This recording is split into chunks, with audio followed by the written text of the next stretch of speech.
This is Tipping Point Radio. I'm Craig Merriweather, and you're listening to Two to Tango. Recently, I received an invitation to interview Amy Jo Goddard.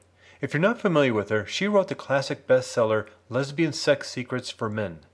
Well, it's the 15th anniversary of the publication of that book, and she's releasing a revised and expanded edition. Well, I thought Amy Jo would be a great guest for the show, so we booked an interview. Well, her publisher not only sent the revised edition of Lesbian Sex Secrets for Men, but also her brand new book, Woman on Fire, 9 Elements to Wake Up Your Erotic Energy, Personal Power, and Sexual Intelligence. In her new book, Amy Jo shares how to get in touch with desire and push the boundaries of what we think is acceptable. As I started reading both books, I thought it would make the interview that much more interesting if a couple were interviewing Amy Jo. So I invited my wife of 22 years, Christina, to join the show. But first, a little bit about Amy Jo Goddard. Amy Jo is a sexuality educator, writer, filmmaker, performing artist, and activist. She travels to colleges, universities, communities, and conferences, teaching workshops and speaking about sexuality, and maintains a private sex and relationship coaching practice. Amy Jo came to the field of sexuality via her activism about women's health, women's reproductive choices, and other gender issues. Her work as a comprehensive sexuality education and LGBT issues advocate led her to provide training on sexuality issues to professionals, including how to address sexuality as service providers and how to effectively serve LGBTQ youth. Amy Jo earned a master's degree in human sexuality and health education from New York University and a bachelor's degree in literature and creative writing from the University of California at Santa Barbara's College of Creative Studies. Now joining me here on Two to Tango is my wife Christina and Amy Jo.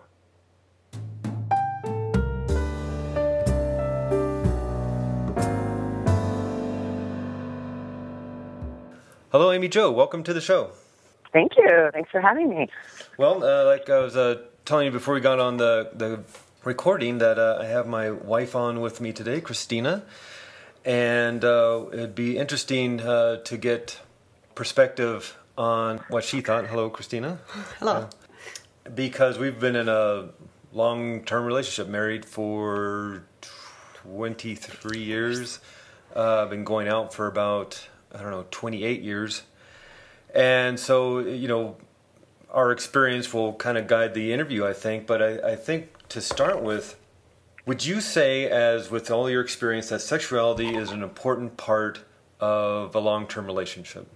Oh, yeah. I mean, I think it weighs in with different importance for different people. And, one of the things that I actually say at one point in Women on Fire is that it's okay to not like sex. And I don't think people get a lot of permission for that, and they think there's something really wrong with them if there's something about sex that isn't right for them. But I don't think sex and sexuality are the same thing. I think that most people look at sexuality as sex, as an action, as a behavior, as something that we do, rather than seeing it as who we are, or as an important part of who we are. I think it's the core of who we are. That's my worldview, and I explore that in the book. And, so I think whether we're in a relationship or not, our sexuality is important. What we do with that, that sexual energy, and how we decide we're going to funnel it, and who we share it with, is up to each person. But I think it's important for a lot of couples. It's a deep, deep way that we connect. It's one of the biggest ways we exchange energy with another human being. And I think that's important. Well, a lot of us have such a difficult history with sex, especially some of us of a certain age didn't get sex ed in school.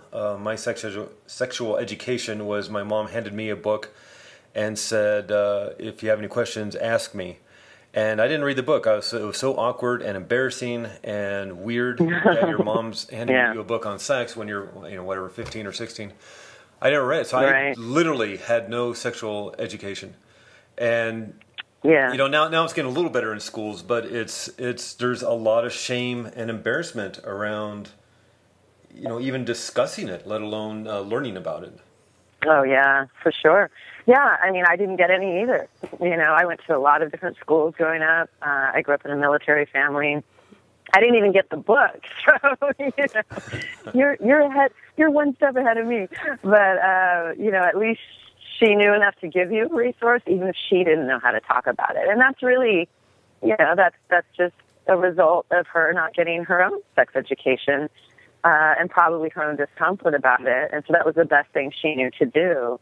And I think that's what parents do.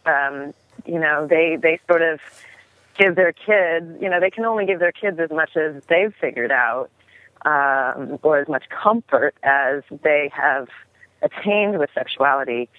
So I think that we do repeat those cycles. And I talk a bit in my new book, both books really, about the importance of adult sex education. That education needs to continue. And adult needs and adult concerns and adult issues and adult desires around sexuality are very different from when we're kids. And so even if we did get great sex education as kids, we still need education as adults. Right. Well, and I think it's interesting, Amy, we've got a 14-year-old son, and I've almost looked forward. I wanted to do things differently than my parents did. My mom told me that it was a sin to kiss a boy, and that was that. That was the only conversation we had about sex. And so I've been looking forward to talking with our son about sex and, being able to, introduce him to it in a more loving way, a more open way. And he didn't want to talk about it at all, And I think there's, and I think because when we're this age, it's so new and it's so scary, or when they're 14, it's so new and so scary. I think as adults, we learn about it better, right? Because we're more comfortable with our bodies. We're more in tune with our bodies. I don't think so. I don't think we're in tune with comfortable with our bodies. I think that. Just reading your book, Amy Jo, it says I don't think we're comfortable with our bodies at all. I know I'm not comfortable with mine, and I'm in fairly decent shape and fairly decent looking guy.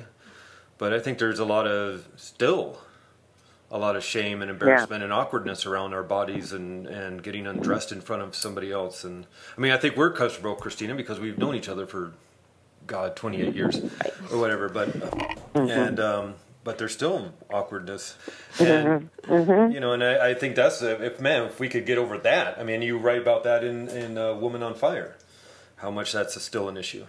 Yeah, no, absolutely. I think the energy that we spend beating up on our bodies, feeling dissatisfied with our bodies, feeling unhappy with this place where we live, that energy is just so massive, I think we would change the world if we could funnel that energy in another direction. It's really, it's almost overwhelming sometimes when I'm teaching, and I really see how much energy my clients, my students are spending on this thing, and it's like, wow, this is the place where you live. This is the place where you get to experience pleasure and sensuality. This is the place where you get to, have affection and feel good in this world. And to spend all of this time and energy being unhappy about it because it's imperfect. Very few people have, what we would call a perfect body. And there's lots of perfect bodies. We're all trying to live up to this ideal. It just makes us so unhappy. I just think we need to just throw out the mainstream magazines and all of those images and get into what is this experience I get to have in this amazing body. And I just think that would change so much in the world if we could do that. It sounds simple, but it's not. Yeah, Amy Jo, in your, Craig and I kind of divided up the book reading in that I was going to read The Woman on Fire since it was more geared towards women, and he was going to read your Lesbian Sex Secrets for Men since that was more geared towards men. So I really enjoyed reading your Woman on Fire book. It was there was a great part where you were talking a lot about sexual agency in a sex negative world. And you talk about the over-sexualized, I'm just going to quote it here because it was a really good line. The over-sexualized youthful storyline that directs women to be perfect at everything teaches us that perfection equals sexy. And if you aren't young and perfectly beautiful, you aren't sexy, or you don't have access to sexuality, and it leaves a lot of people out. That really meant a lot to me, that, we are, as women, taught that we have to be perfect at everything. Oh, yes. Perfect mother, perfect partner, perfect at work. There's this, a virus, I think, around that perfectionism. And, of course, sex is anything but perfect. Sex is clumsy. Sex is sloppy. Sex is, there's lots of unexpected things that happen. Sex is funny, and that's what's normal. But we don't, and I say that in quotes, kind of, that's what's really the norm. Right. But we don't see that depicted in our culture. We don't see that in movies, unless it's a comedy, of course. So, yeah, I think that's a big one. Yeah. Going back to media, we see what the perfect relationship is supposed to look like, or at least how it's supposed to wind up in the end. And we see beautiful people doing beautiful things, and you come home at the end of the day, and it ain't like the movies are on TV. And it's exactly. And maybe that's why we go to the movies and TVs, because we want to check out from the reality of our lives. What's great about your two books, Lesbian Sex Secrets for Men and Woman on Fire, is that you're basically giving us an education on how to not only create a wonderful relationship between two people, but also a relationship within yourself as a sexual being. And, basically, if you want to get right down to it, at least the way I read it, loving yourself. And absolutely. Yeah. And there's just so much lacking with that in the world today. We just don't seem to. Maybe that's why we like the movies and the TV shows like that. Yeah. Well, I do believe that our number one task as human beings, our number one developmental task is just, it's that simple. It's to learn how to love ourselves. And I think a lot of us think we love ourselves, and then a lot of our shame or self-hate or discomfort or unhappiness starts to show up. And there is that dissonance because we're watching this very glossy image of what we think it's supposed to be like. And then when it's not that in our lives, we think we failed, and then the perfectionism comes in again. And, it's really can be a very vicious cycle for people. I really think that's the core. It's about loving yourself. And loving yourself as a human being means that you have to love this body, and you have to learn how to live in this human world and enjoy being in this human world. And I think that, we're given this amazing capacity to experience pleasure and connection, and yet so many of us fear it and avoid it because it feels vulnerable, and that feels scary for a lot of people. And yet that's what most of us deeply want. Well, when I was got the books from your publisher, and I was reading them, and I thought, well, these would be great books to discuss as a couple. And I usually don't find books like that. I mean, it's fun to share and put this on your big pile of books and read it at some point. But this, when I was going through them, I thought, well, this is really a book to go through together, both of them, even though, Lesbian Sex Secrets for Men is kind of the man book and Woman on Fire is kind of the woman book. I was reading through Woman on Fire, and there's a lot of great stuff in there that you can discuss and even apply to the male life. And I thought what was really interesting is that in Christina and my relationship of so many years, we're at a point where we're delving more into the spiritual aspect of sex, I guess, if you want to say it like that, kind of just touching on exploring that. And there's a sentence in Woman on Fire where you say, our sexuality is our spirituality in physical form. Stepping into true sexual power is part of the spiritual journey. And I was wondering if you could maybe go a little deeper on that, because I thought that was a beautiful couple of sentences. Yeah. Well, I think there's a lot of disconnection that is kind of promulgated in the culture and religion, in a lot of belief systems between sexuality and spirituality, as if they are separate. And I don't believe they're separate at all. I think, and I think a lot of spiritual belief systems almost teach us that, and some actually very blatantly teach us that really to be spiritually exalted, to be, to transcend means that you transcend this human body, that, and certainly we are more than our body. I believe that absolutely. However, I think that one of the most spiritual things you can do is, as a human being, is really integrate that spirituality you have, whatever that means to you, and your humanity and your human body. I mean, this is where we are. We're here. We're here for a reason. So I think there's a lot of disconnects people have, and so people have a lot of shame, a lot of guilt about their sexuality because somehow it's not spiritual. I mean, I've had sexual experiences that are some of the most spiritual experiences I've ever had.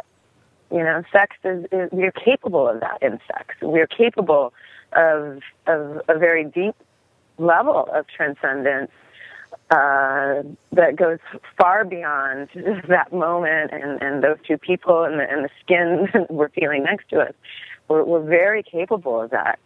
And I think when we've experienced sex that way and we know that is possible, that opens up so much to us in terms of our own consciousness. And that's what it's about, for me. It's about that integration, And so I think we have that well, I talk about it in the book, there's a well of energy we all have inside of us. Some people call that spiritual energy. Some people call it creative energy. People call it sexual energy. It all comes from the same well. And I think how we choose to funnel that energy is that's the individual choice we each have. Right, and I think a lot of it comes down to awareness of what you want. But again, with a lot of us not really having the education, the proper education of just even the knowing our own bodies or understanding your partner's body.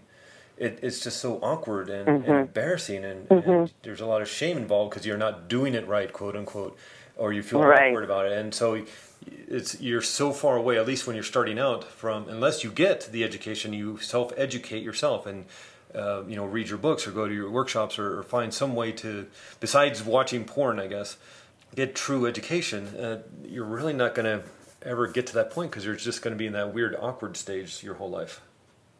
Yeah, absolutely. I mean, just as we have spiritual tools to learn and we have emotional tools to learn, we have sexual tools to learn.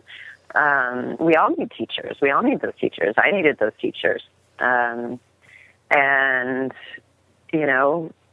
what we choose to focus on, shapes our paths but there's lots of ways to learn to work with that. And I think that it's really a case of you don't know what you don't know for a lot of people.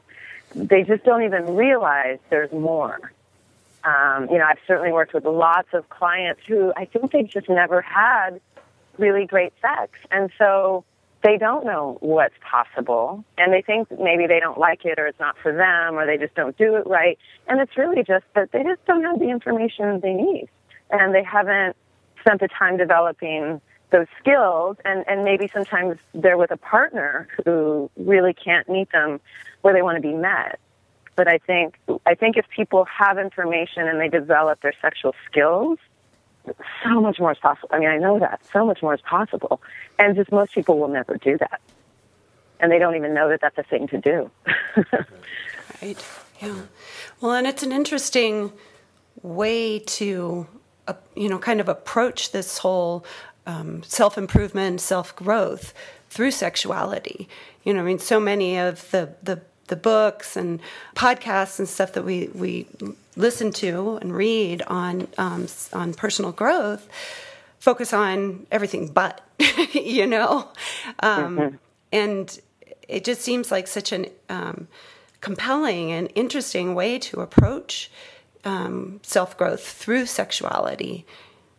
Mm-hmm. Well, it's hard to find somebody with your interest and expertise and comfort, I guess is probably the main word, like you, Amy Jo, to actually just sit and discuss this. I mean, I think Christina and I have talked more about sex in the last 3, 4, or 5 days than we have in our entire 30-year relationship, and I mean that literally because of your books and because wow. you wow. and a lot of it's just background. I grew up in a very religious environment, Baptist mm-hmm. church or Baptist high school, Episcopal church. Christina, Catholic, yeah. and so you don't talk about that stuff, but presented with we're going online and doing this interview, we need to know what we're doing and what we're talking about, and then there's interesting things to talk about in the books, and it's just, I think the first chapter in Lesbian Sex Secrets for Men is just like, you must communicate, and that's probably the biggest part of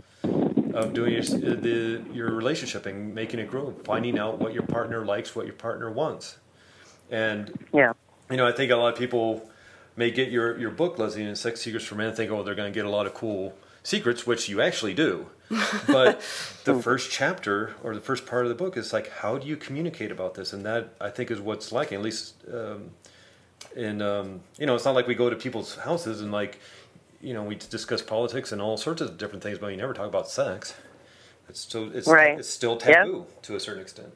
Yeah, absolutely. I mean, I'm teaching right now a sexual communication course, and, there are so many people in the course who've just, a lot of couples are taking it, which is great. But they've never had these conversations. They don't have a framework for it. Yeah. I think, in the first chapter in Woman on Fire is voice, or the first element, the first chapter. So, and I think we've really, I focus on that, and I start with that with my clients and my students, because you have to start there. Most of us have lost our voice about this, or just have never found our voice in it. And, you can only get so far if you never talk about it and you never communicate. And I hear those stories from people all the time. They're telling me things they've never told anyone. They've never told their partners. And I think, that's a very painful and lonely place. Yeah. It definitely is. When you feel uncomfortable of talking about, you're doing this physical, intimate act, and you feel uncomfortable and embarrassed to mentally and spiritually communicate. Does that make sense? Mm-hmm. But you know what I'm saying. It's like you can turn the lights off and go at it and have a wonderful time, but then you brush it under the rug in the morning and you don't look each other in the eye and you get off to work. You're doing this intimate act without any intimacy. We're so preoccupied with trying to do it right that we're in our heads all the time while having sex, and it's not the place to be when you're in such an intimate space. Yeah, I mean, I think most people are in their own quiet shame about sex, or about what they perceive as not working, whether it's their body or whether it's the relationship or the mechanics of sex, or whatever it is they think isn't working. I think there's just all this quiet shame. And we have to, the only way we break through the shame is we break the silence. Right. Yeah. Yeah, and that's probably more courageous than taking off your clothes with the lights on. To actually sit and look each other in the eye and say, to actually talk about this. And that's where the courage and the bravery comes from, because that is difficult. Yeah, absolutely. Well, I wanted to let everybody know listening, Amy Jo has 2 books out. One is the classic Lesbian Sex Secrets for Men. This is the revised and expanded edition, The Ultimate Guide to Pleasing and Satisfying a Woman from Women Who Know. And the brand new one is Woman on Fire, 9 Elements to Wake Up Your Erotic Energy, Personal Power, and Sexual Intelligence. You can find these, ask for them at your local bookstore. Of course, get them at Amazon or Barnes & Noble. And Amy Jo, you just mentioned doing classes, and I wonder if you could maybe describe a little bit about what kind of classes you do and where you offer them and where people can find more information about them. Yeah, I teach a lot. I'm going on tour. This is the beginning of my tour. So I'm traveling. I'll be quite a bit on the East Coast this fall, and I'll be West Coast and Southwest next year, and probably doing some international work as well. But yeah, the big things I do, and the reason I wrote this new book for women, is because that's who I've been working with. And, I just recorded the audiobook in Los Angeles over the last few weeks, and I was working with a male director and engineer, and he loved the book. He's like, God, I got so much out of this book. And, men should read it too. People, I think people of all genders can certainly benefit from it. But I primarily do work with women. I teach some virtual courses that are open to people of all genders, like my sexual communication course.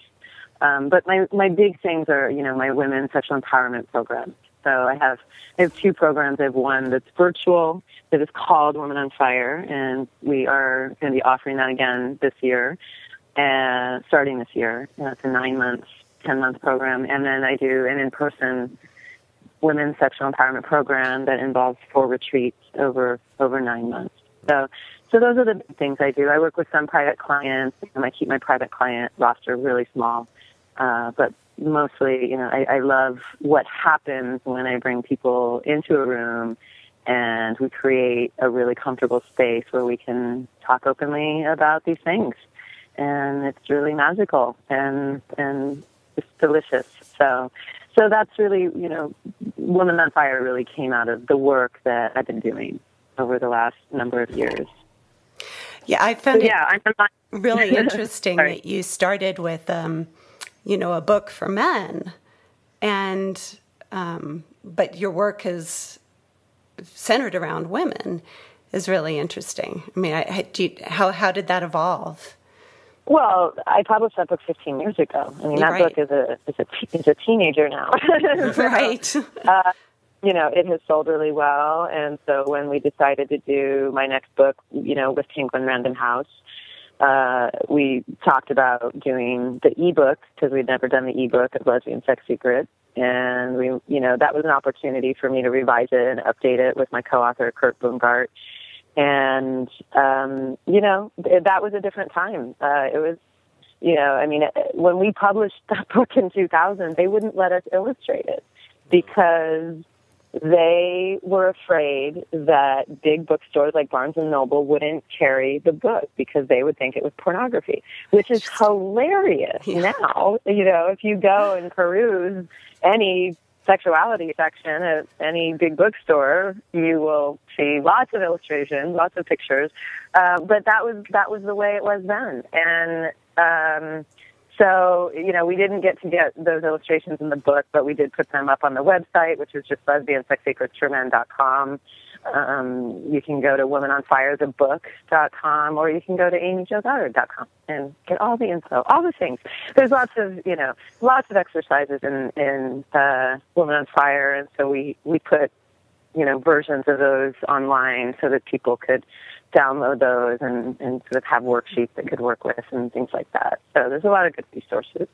Well, that's interesting because I'm reading the Sex Secrets for Men. It was, there was a lot of stuff. I'll go to the website and look at this, and that's funny that they wouldn't let you produce a lot of that stuff. But just what I found in the 2 books is, and just like what your engineer and for the audiobook, who is a man, just said, there's so much a man can get from Women on Fire, and there's so much women can get from Lesbian Sex Secrets for Men. Absolutely, yeah. Absolutely. And I guess technically one's a man book and one's a woman book, but I think there's so much information, especially if you're in a committed, or not even a committed, if you're just interested in learning how to relate to your partner. There's so much you can gain from reading both books, I think. Yeah, I mean, the first book, I think women buy it more than men do, or they have in the past. Maybe with the ebook that will change it because people won't be as afraid to buy it. But definitely make sure you get the new version if you order that one. But I think more women bought it and would read it and then give it to their partners to read. I heard from over the years, we heard from lots of couples who did read the book together. And, we're so pleased and made some changes in their sexual life. So, yeah, absolutely. I've always been committed to the empowerment of women and girls. And that book really came out of, hearing stories from the women, their frustrations and the things they wish their partners knew. And so that felt like a really great way to get to speak to men who partner with women and help them and help heterosexual couples. I think lesbian couples can gain a lot from it. Anyone who has a female body or likes people with female bodies can get a lot out of it. But yeah. Well, in your because before you even started writing the books, you were teaching sexual education, and have things changed over the last years, or are we still struggling with the same issues and problems that we were so many years ago? Yes. Yes to all of that.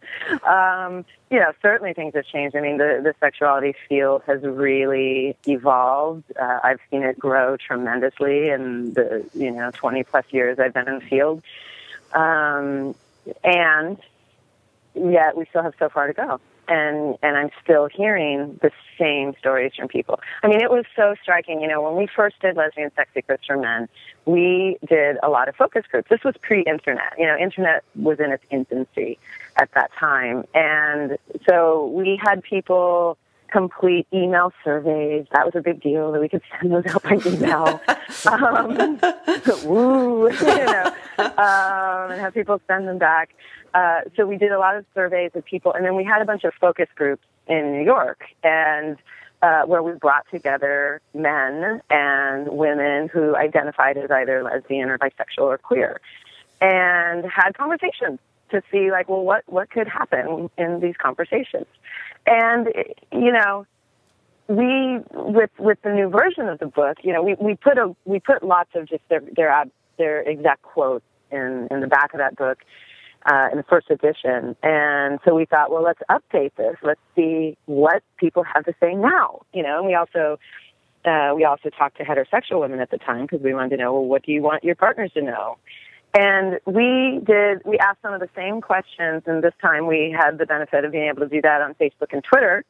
And literally they're saying the exact same things. We just laughed.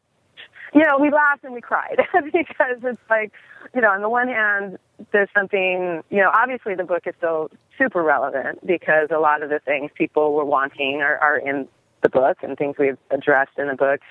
And then on the other hand, it was unfortunate. It was like, gosh, we're still there. This is still where people are. People are still in these same struggles. So, we have a ways to go. I mean, we're in a country where we're still debating comprehensive sexuality education. And I think that's outrageous. It's just it makes absolutely no sense. If you look at the research, we know that abstinence-only education does not work. It rips young people off. There are absolute untruths that are taught. It makes LGBT students, lesbian, gay, bisexual, transgender students, invisible. I mean, there's so many problems with this abstinence-only education, and yet we've been funneling millions and millions and millions of dollars into it since Clinton signed it into being in 1995. So we're still in that. We are still fighting that. And, and it really is about, I think a lot of it is about local, doing that work locally, paying attention to what your school boards are teaching the kids in school. What is their curriculum? What is the perspective of the curriculum? Are they learning about birth control? Are they learning about condoms? Are they learning about, and my thing would be, are they learning about pleasure? But I guarantee you they're not. We don't talk about the kids. We don't acknowledge that there's a reason that they're motivated to be sexual. It feels good. Yeah. This is not a secret, and yet we don't address pleasure. We're so afraid to address pleasure. And I think that's unfortunate. So I think we have a long way to go. Yeah. And again, unfortunately, I think it goes back to the shame, embarrassment, awkwardness that parents and our parents dealt with growing up, and we still don't know how to overcome that. And so we're passing it along, that there's something to be embarrassed by, and there's something to be shameful, to feel shame about. And it's this cycle that... after so many years, and our son's about to turn 15, and he's we have to sign off on a paper if he can go to sex education at his school or not. And it's like, you would think that something that's so important to human life, literally, you would want to have some information and some, and then you get the whole thing about what that you mentioned in your book, one of the 9 elements: desire, play, sexual energy. How does that would even come into play? And that's where, fortunately, there's people like you, Amy Jo, who are willing to talk about it and talk about it eloquently. You had your TED Talk that people can go, if you just go YouTube and look for your TED Talk, and it's very eloquent and but very, I guess, even a little sad because of some of the pictures you were showing of people who drew shame and things.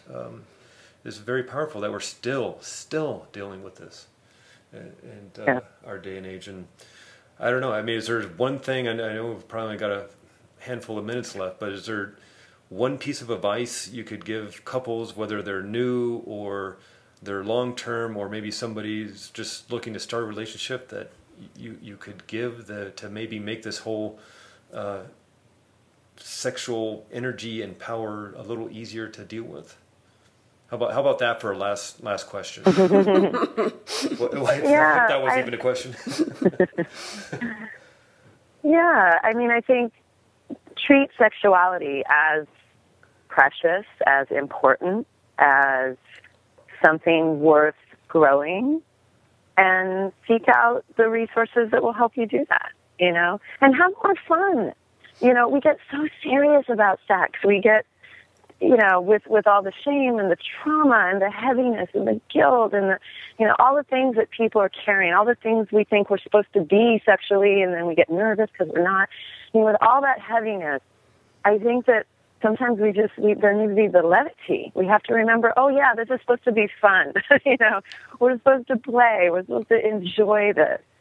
And so I think that would be the big thing. And I think the other thing is to stop following this very limited model of sexuality that we all learn and of sex in a couple, that centers around intercourse as like the only thing, and everything else is foreplay, and it's not like really that important. And I mean, I think that we all get really ripped off by this model of sex.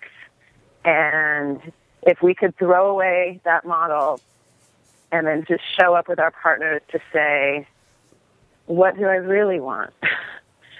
And do that, we'd be so much happier. And some days that might mean intercourse, and some days that might not. Some days that might mean, that we just want to be physically close in other ways. That might mean that we mix it up, that we dig into our sensuality more. I mean, there's so many other pieces to it.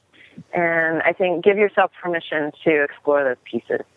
That's a really wonderful invitation for people, Amy Jo. I think especially I love the part about play and just being able to have fun with it, because like you said, we get so caught up in the seriousness of it. And it's so important to enjoy the process and not just, do it because this is what we do. It's what married couples do. We have sex, but actually, enjoy the process and be able to have fun together. Well, yeah, I think in your book, Amy Jo, Woman on Fire, one of the people you quoted said sex is just another chore at the end of the day.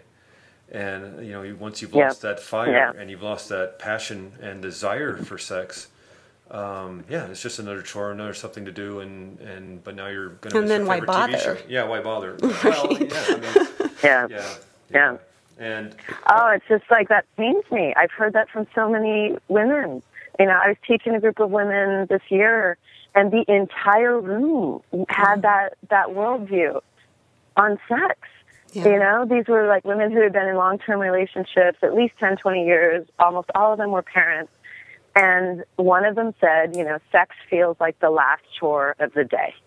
And all of them just nodded and were like, oh, yeah. And I was like, wow. Yeah. It's like, you got to interrupt that. Yeah. it's meant to nourish you. It's meant to feel good. It's not meant to be a chore. And so if you find that it's a chore, you got to change it up. You got to do something new. Well, and you know, here's a perfect place to end, Amy Jo, because that's what your book's all about. Woman on Fire, 9 elements to wake up your erotic energy, personal power, sexual intelligence. There's the re-release of Lesbian Sex Secrets for Men, revised and expanded. Anyway, Amy Jo, I so appreciate you being here. Everybody, you can go to, if you're not there already, tippingpointradio.com/Amy Jo, AMYJO, and you'll see all the links to her websites and Facebook page and Twitter and where you can find her books. And Amy Jo, I so appreciate the work you're doing, because you do it with such grace and elegance and comfort. And it was a joy to read your books and a joy to share with Christina. And I so appreciate you taking your time, because I know you have a busy day today. So I really appreciate you being here. Oh, no, thank you for having me on. It was such a sweet way to start my publication day. So thank you so much. Congratulations. Thank you. Thanks so much.